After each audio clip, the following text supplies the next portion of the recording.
Terima kasih pada seluruh mahasiswa yang telah masuk ke dalam Zoom meeting. Selamat pagi. Assalamualaikum warahmatullahi wabarakatuh. Waalaikumsalam warahmatullahi wabarakatuh.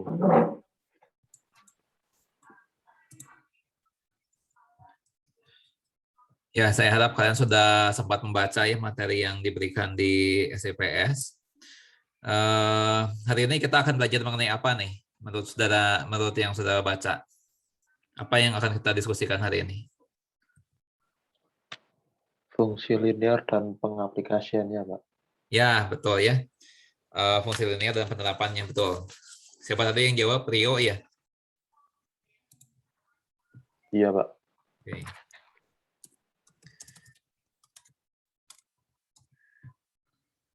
Ya, sekarang kita lihat sebuah contoh ya, sebuah contoh penerapan di bidang ekonomi ya. Contoh penerapan di bidang ekonomi. Sebentar nih ada yang masuk dulu ya. Bentar. Dava dan Siti Mutia. Oke.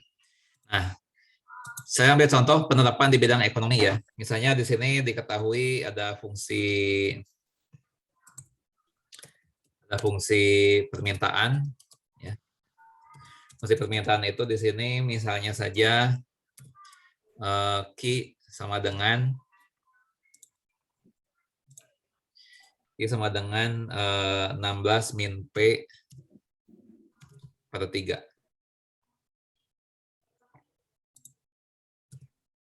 Ya. Kemudian juga ada fungsi penawaran.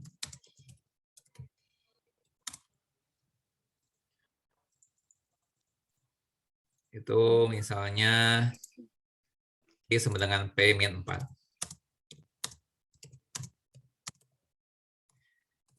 Nah, sekarang gini. Ya. Di sini P itu adalah harga, ya, harga barang per unit. Harga per unit barang.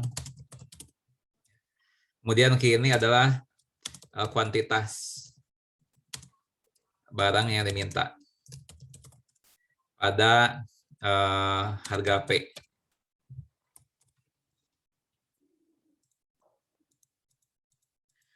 Nah, misalnya gini, ya, misalnya pada suatu saat, ya, misalnya harga barang itu, misalnya saja sama dengan 4 rupiah per unit. Ya. Maka berapa banyak barang yang diminta? Siapa bisa menjawab? Ya, seandainya harganya itu adalah 4 rupiah per unit, ya, berapa banyak barang yang diminta?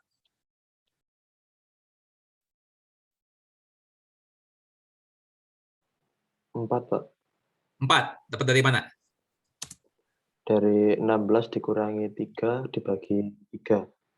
16 kurangi 4 bagi 3. 16 dikurangi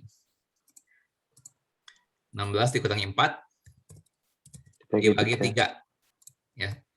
Yaitu 12 dibagi 3, ya, 4 ya, 4 unit barang ya. Jadi pada harga 4 rupiah per unit, ya, banyaknya barang yang diminta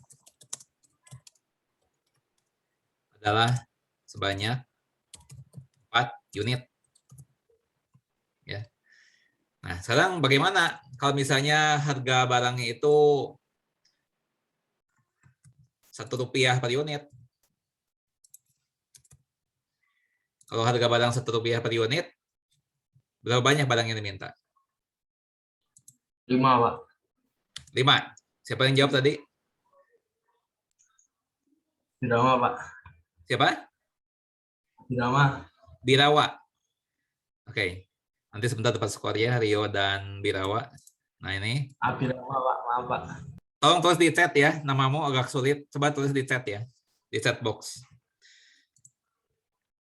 Nah, jadi kalau barangnya harganya 1 rupiah per unit, maka banyaknya barang yang diminta adalah 5 unit. Ya.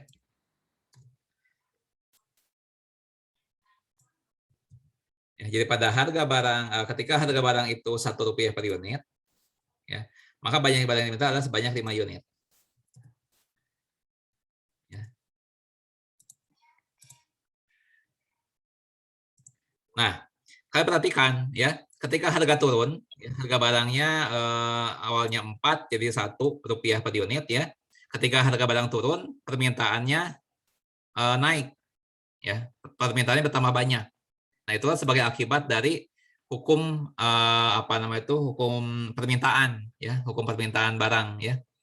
Nah, ketika harga turun, permintaan naik. Ketika harga naik, permintaan turun, ya. Nah, itu satu contoh ya, bagaimana fungsi permintaan itu, ya. Tadi Abirama ya.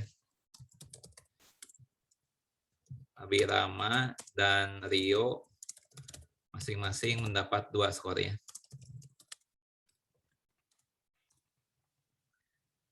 Oke, lanjut lagi.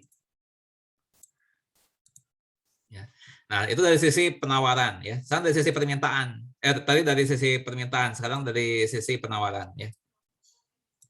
Nah, ketika harga barang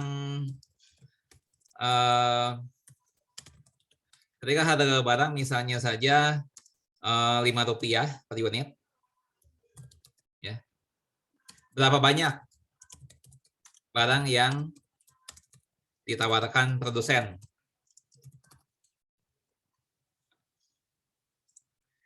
Jika harga barang Rp5 per unit, berapa banyak barang yang ditawarkan produsen? 1, Pak. 1. Dapat dari mana?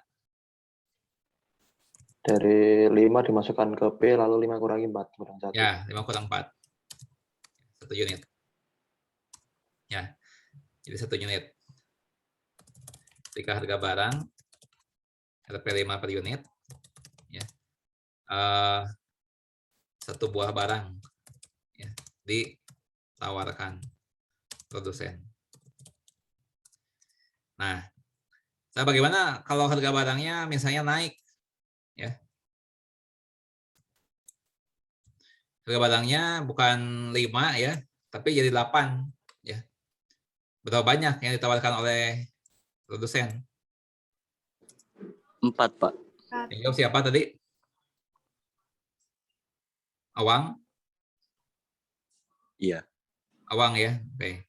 Nah, berarti Q-nya berapa nih? 8 dikurangi 4. 8 dikurangi 4, Kak. Ya. Oke, jadi ketika harga barang Rp8 per unit, yang ditawarkan produsen sebanyak 4. Ya, 4 unit barang. Ya. Nah, oke, tadi yang menjawab Awang ya. Awang mendapat. Oke.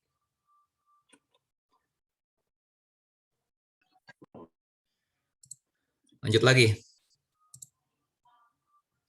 Nah, di sini kita lihat bahwa ketika harga barang naik, ya, maka produsen menawarkan lebih banyak.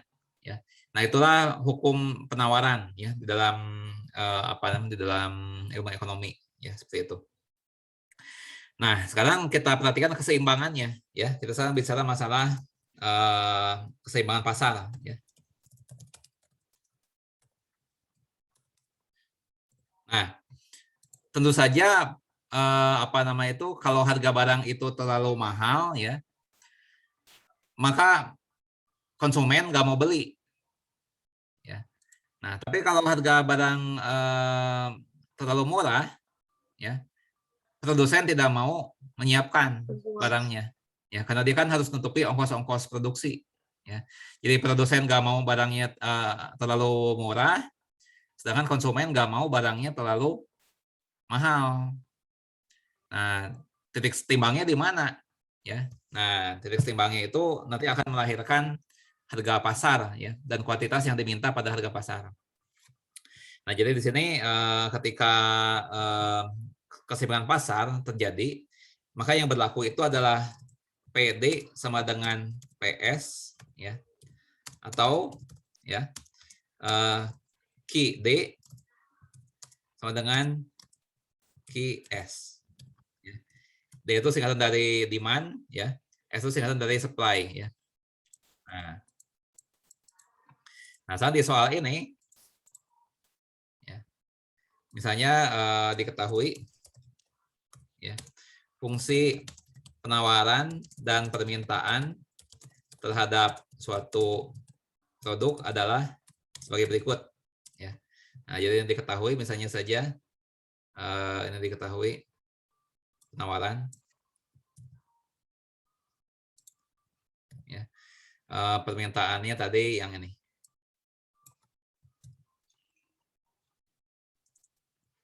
Ya. Nah, ini tadi fungsi penawarannya S. Ya. Jadi fungsi demand-nya, permintaannya itu ya. Nah, tentukan harga pasar keseimbangan ya, dan kuantitas yang diminta pada harga pasar. Nih, ya. Nah, pada saat keseimbangan ya berlaku P demand sama dengan P supply atau Q demand sama dengan Q supply. Ya, dalam hal ini yang diketahui adalah rumus kuantitas dinyatakan dalam harga ya. Nah, sehingga kita akan gunakan yang ini.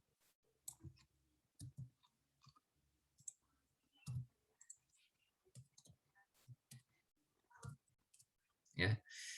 Nah, permintaannya itu tadi berapa? Permintaannya ini kan. Nah, ini permintaannya ini. Ini adalah QD-nya.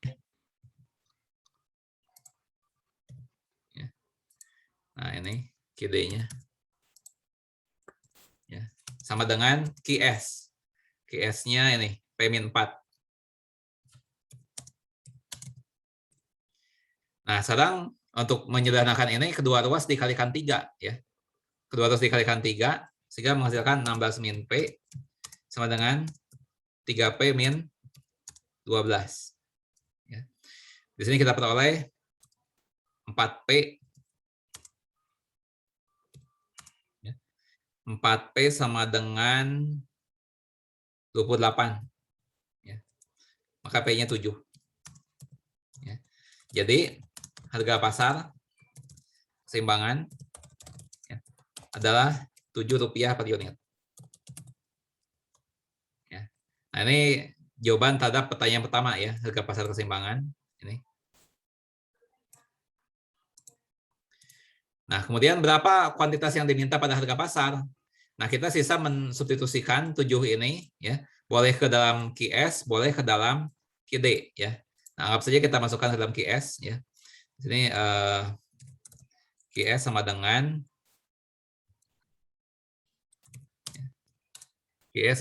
apa namanya itu tadi P-4 ya. P-4 itu sama dengan 7 dikurangi 4 dengan 3 ya. Jadi kuantitas yang diminta pada harga pasar adalah 3 unit. Itu ya. Nah, apakah ada yang mau ditanyakan dari penyelesaian ini? Apakah ada yang ditanyakan? Ya. Nah, sekarang kita coba gambarnya kayak gimana nih gambarnya ya. Gambarnya. Nah, yang pertama fungsi apa namanya itu fungsi permintaannya ya. Itu adalah 16 min 3Q.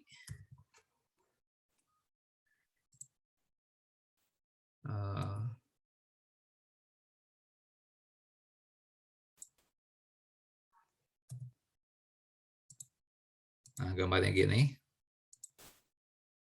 Ya. Nah, ini adalah fungsi apa namanya itu fungsi permintaan ya.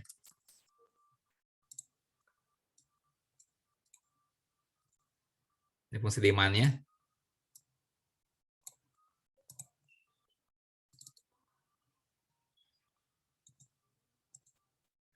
Nah, kemudian supply-nya di sini adalah kita 4 dari 0 misalnya sampai warnanya misalnya hijau. Nah, ya. Ini supply-nya.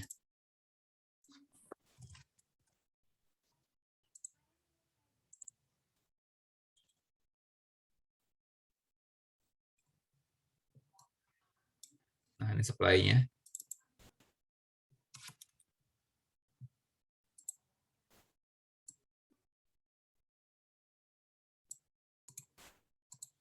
Nah, pertanyaan saya adalah berapa koordinat titik potong ini? Ya, ada kurva supply, ada kurva demand. Titik potong ini koordinatnya berapa, 3,7,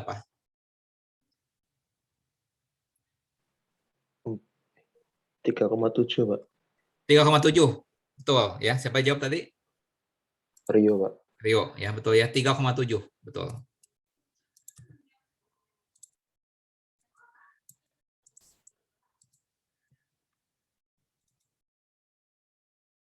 Tiga koma tujuh.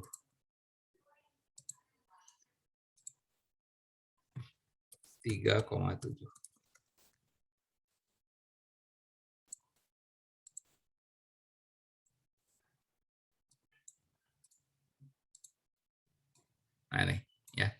Nah 3-nya itu adalah apa namanya itu kuantitasnya, ya. 7 itu harganya. Nah di sini sumber tegaknya adalah apa namanya itu harga ya, sumber tegaknya adalah harga. Sumber tegaknya adalah harga. Sumber mendatarnya kuantitas. Ya. Nah, ya seperti ini. Ya, ini titik keseimbangannya. Ya. Nah, apakah ada yang mau tanyakan dari materi tadi? Ya. Nah, sekarang kita lihat contoh yang lain. Ya. Contoh yang lain, contoh penerapan yang lain, yaitu misalnya bagaimana ketika pajak dikenakan. Ya. Gimana kalau pajak dikenakan terhadap barang-barang yang diproduksi dan dijual. Ya. Nah, sampai contoh soalnya misalnya seperti ini. Soalnya, sebentar.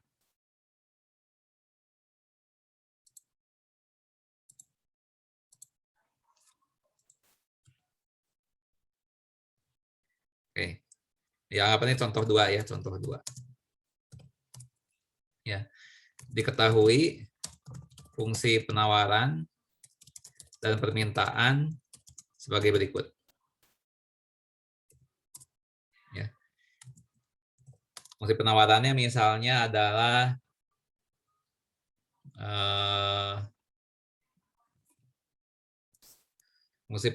fungsi apa penawaran ya, fungsi penawarannya misalnya P sama dengan Q tambah 2. Fungsi permintaannya P sama dengan misalnya 12 dikurangi Q. Ya. Nah, kemudian pemerintah menarik pajak ya, sebesar Rp6 ya, untuk setiap barang ya, yang diproduksi dan dijual. Ya. Untuk setiap barang yang dijual aja ya, yang dijual. Nah ini. Nah. Kemudian pertanyaannya adalah ya, tentukan. Yang pertama itu adalah harga barang ya, dan kuantitas yang diminta.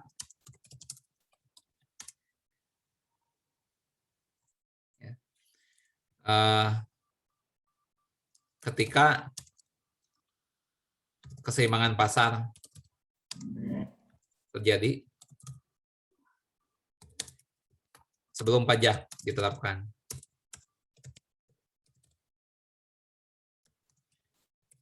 Yang B ya, adalah berapa harga barang dan kuantitas yang diminta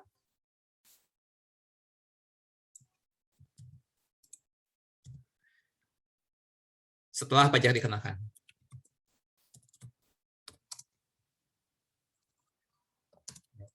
Kemudian yang C adalah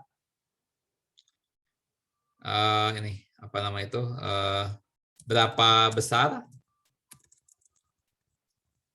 besarnya pajak yang ditanggung masing-masing pihak untuk setiap unit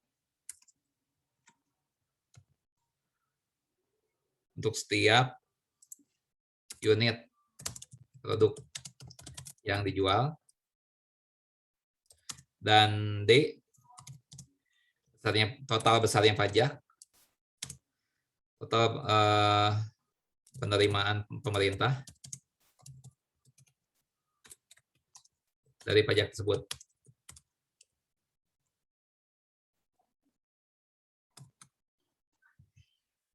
Ya, ini contoh soal masih mengenai penerapan fungsi linier. Ya. Kita coba jawab.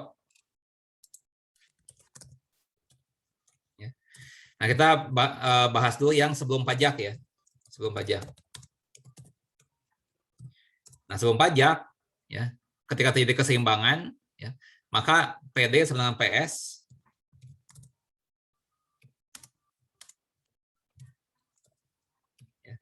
PD sama PS.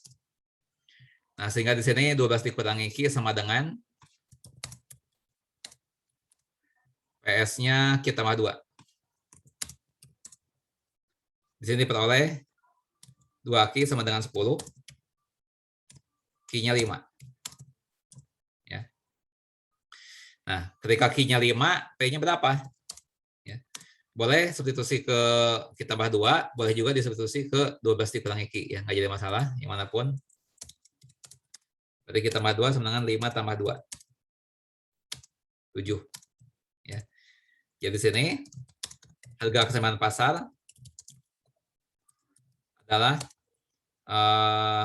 Rp7 per unit dan kuantitas yang diminta pada harga pasar adalah sebanyak 5 unit. Nah, ada yang bertanyakan sampai sini? Tidak, Pak, cukup Jelas? paham. Oke, ya. Jelas. Nah, itu sebelum pajak. Nah, sekarang setelah pajak gimana? Ya.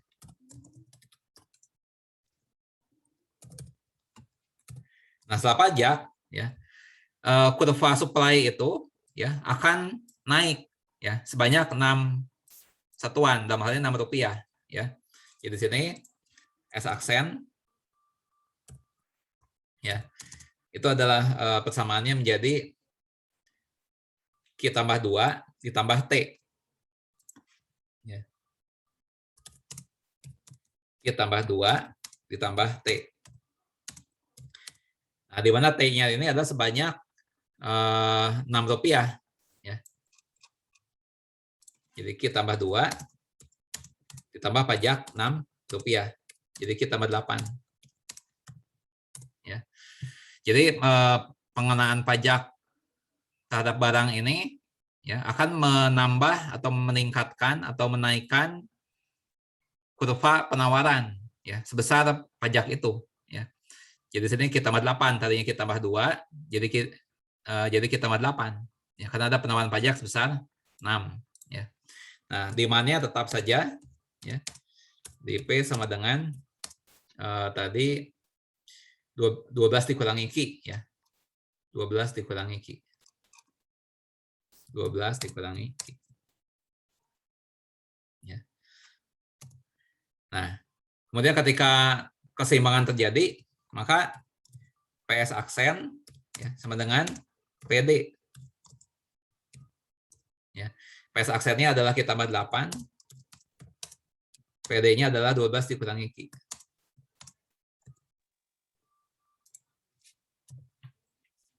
Ya.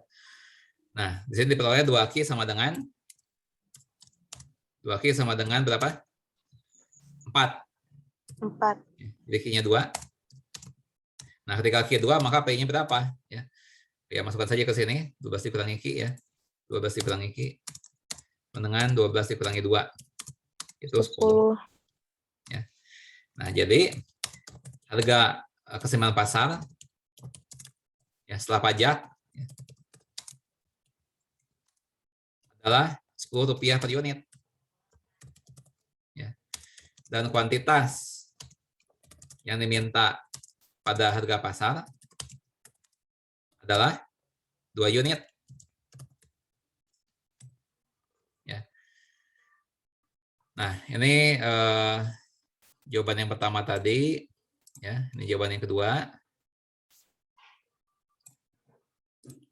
Ya, itu bagian A dan B. Ya. pilihan A dan B. Nah, kemudian C-nya apa?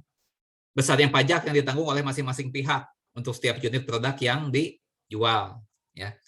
Nah, di sini kita lihat ya bahwa sebelum pajak ya harga barang itu Rp7. Ya. Setelah pajak jadi Rp10. Ya. Jadi awalnya konsumen itu kalau mau beli barang ini harganya Rp7 awalnya. Sekarang jadi Rp10 per unitnya. Nah, jadi ada kenaikan sebesar Rp3. Ya. Nah, itulah sebagai akibat pajak. Ya. Nah, jadi besarnya pajak yang ditanggung konsumen adalah sebesar Rp3. Ya. Ini adalah dari Rp10 dikurangi Rp7.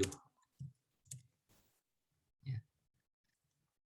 Yang 10 itu yang setelah pajak, ya, yang Rp7 yang sebelum pajak. Ya. Ada Rp3 untuk setiap unit produk yang dibelinya. Ya. Nah, ini besarnya pajak yang ditanggung oleh konsumen, ya, Rp3 untuk setiap unit produk yang dibelinya. Nah, yang tanggung produsen berapa?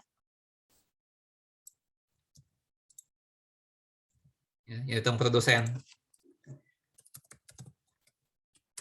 Nah, tadi kan pemerintah mengenakan pajaknya kan Rp6, ya. Ini kan Rp6 nih tadi. Nah, tapi yang Rp3 ditanggung oleh konsumen tadi. Berarti sisanya ditanggung oleh produsen, ya. Jadi ini Rp3 juga, tapi bukan dari 10 dikurangi 7, ya, tapi dari Rp6, ya, total pajak yang dikenakan pemerintah dikurangi yang ditanggung oleh Pembeli. konsumen, ya betul, ya. Nah itu. Nah di sini kebetulan pembagiannya 50-50 kebetulan, tapi dalam soal yang lain belum tentu 50-50, ya. Nah ini sudah dijawab bagian yang C. Ya. Nih bisa pajak yang ditanggung oleh masing-masing pihak dan total penerimaan pemerintah dari pajak, ya. Nah, ya. T ya sama dengan T dikali Q setelah pajak. Ya. Nah, tadi kan pajaknya Rp6 per unit yang dikenakan oleh pemerintah, ya. Dikali banyaknya kuantitas yang terjual, ya. Setelah pajak itu berapa rupiah yang terjual? Berapa banyak yang terjual? 2 kan? 2 unit nih setelah pajak. Nih. Dikali 2 unit. Sama dengan Rp12. Ya. Jadi total penerimaan pajak oleh pemerintah adalah Rp12. Nah, ini. Ya. Nah, apakah ada yang mau ditanyakan dari soal ini?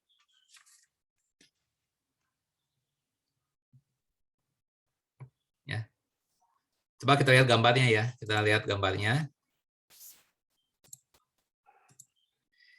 Nah, misalnya sebelum pajak itu, ya, persamaannya adalah Q tambah 2. Nah, ini sebelum pajak. Sedangkan fungsi penawarannya, ya, itu adalah 12 dikurangi Q.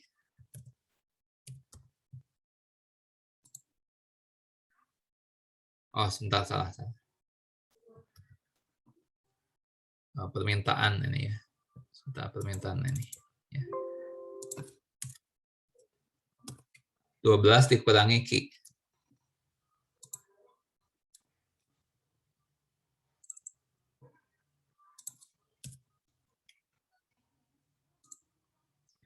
Permintaannya. Nah, itu sebelum pajak ya. Dan keseimbangannya itu ada di mana tadi? Sebelum pajak. Sebelum pajak keseimbangannya itu di Ini ya. 5,7 ya, di 5,7.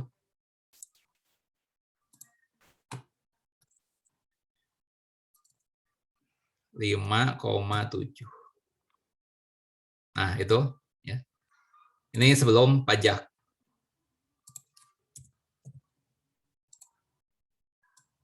Nah, di sini ya. Nah, sekarang sebagai akibat dari pajak itu ya, maka kurva S ini akan naik 6 satuan ya, akan naik 6 satuan menjadi tadi kita tambah berapa? Kita tambah 10 ya. Tadi kita tambah 8, jadi kita tambah 8 ya. Jadi naik sekarang kurvanya. Jadi ini ya. Kita tambah 8.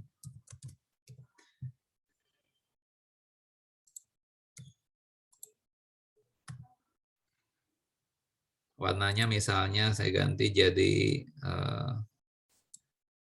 biru atau hijau ya. Biru aja, biru. Nah, ya.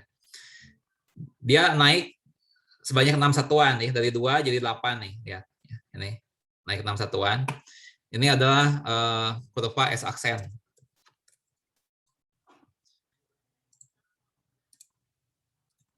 Nah, ini kurva S aksen. Ya. Nah, sehingga ada keseimbangan yang baru ya, yaitu sebanyak di titik 2,10 ya. Di titik 2,10.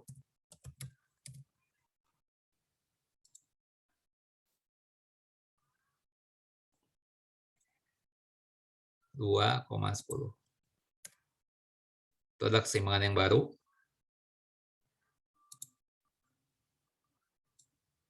Ini ya. Ini keseimbangan yang baru. Nah, apakah ada yang ditanyakan dari soal ini? Bisa pahami? Bisa, Pak. Bisa, Pak. Ya, baik. Itu adalah contoh penerapan fungsi linier ya. Oke. Sekarang kita lanjutkan ke ini apa namanya itu fungsi harga mutlak ya, fungsi harga mutlak. Fungsi harga mutlak ini yang bab baru kita ya. Fungsi harga mutlak.